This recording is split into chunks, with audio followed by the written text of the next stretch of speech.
ಸಾಷ್ಟಾಂಗ ನಮಸ್ಕಾರ. ಇಲ್ಲಿ ನೆರೆದಿರುವ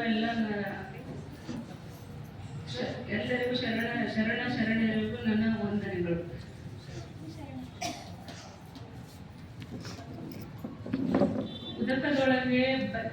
ಉದಕದೊಳಗೆ ಬೈಯಿಟ್ಟ ಬಯಕೆಯ ಕಿಚ್ಚಿನಂತಿದ್ದು, ಸಸಿಯೊಳಗಣ ರಸದ ರುಚಿಯಂತಿದ್ದಿತ್ತು, ನನೆಯೊಳಗಣ ಪರಿಮಳದಂತಿದ್ದಿತ್ತು, ಕೂಡಲ ಸಂಗಮ ದೇವ ಕನ್ಯೆಯ ಸ್ನೇಹದಿಂದಿತ್ತು.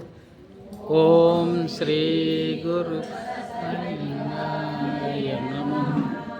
ಕಾಳೆಯ ಕಂಗಾಳದಲ್ಲಿತ್ತು ಮುನ್ನ, ತ್ರಿವಪುರಂ ಸಹಾರದಿಂದ ಮುನ್ನ, ಹರಿ ವಿರುಂಚಿಗಳಿಂದ ಮುನ್ನ, ಉಮೆಯ ಕಲ್ಯಾಣದಿಂದ ಮುನ್ನ, ಮುನ್ನ ಮುನ್ನ ಮುನ್ನ ಅಂದಿಗಳೆಯ ನೀನು ಹಳೆಯ ನಾನು, ಮಹಾದಾನಿ ಕೂಡಲ ಸಂಗಮ ದೇವ.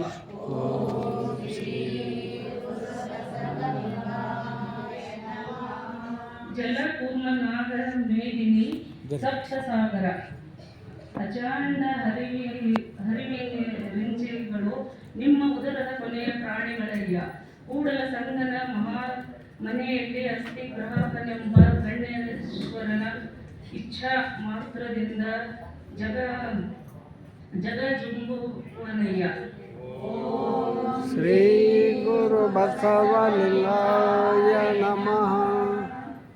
ಎನ್ನ ಗುಣ ಅವಗುಣವು ಸಂಪಾದಿಸುವೆ ಅಯ್ಯ, ಸರಿಯೇ ಅಪ್ರತಿಮಃ ನಿಮಗಾನು ಪ್ರತಿಮೆಯೇ. ಕೂಡಲ ಸಂಗಮ ದೇವ ನೀವು ಮಾಡಲಾನದೇನು. ಓಂ ಶ್ರೀ ಗುರು ಬಸವಲಿಂಗಾಯ ನಮಃ.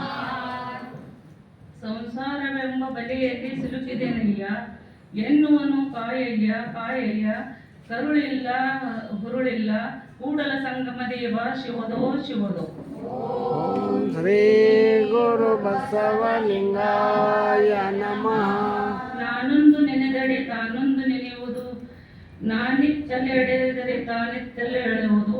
ತಾ ಬೇರೆ ಎನ್ನಲಡಿಸಿ ಕಾಡಿತ್ತು, ತಾ ಬೇರೆ ಎನ್ನಲ್ಲಿ ಬಳಸಿ ಕಾಡಿತ್ತು. ಕೂಡಲ ಸಂಗನ ಕೂಡಿಕೊಂಬೆನೆಂದಡೆ ತಾನೇನೆ ಮುಂದುಗಡಿಸಿತು ಮಾಯೆ. ಓಂ ಶ್ರೀ ಗುರು ಬಸವಲಿಂಗಾಯ ನಮಃ. ಓಂ ಶ್ರೀ ಗುರು ಬಸವಲಿಂಗಾಯ. ವಚನ ಪಠಣ ಮಾಡಿದ ತಾಯಿಯವರಿಗೆ ಧನ್ಯವಾದಗಳು. ಅವರು ಪೂಜ್ಯರಿಂದ ಆಶೀರ್ವಾದ ತೆಗೆದುಕೊಂಡು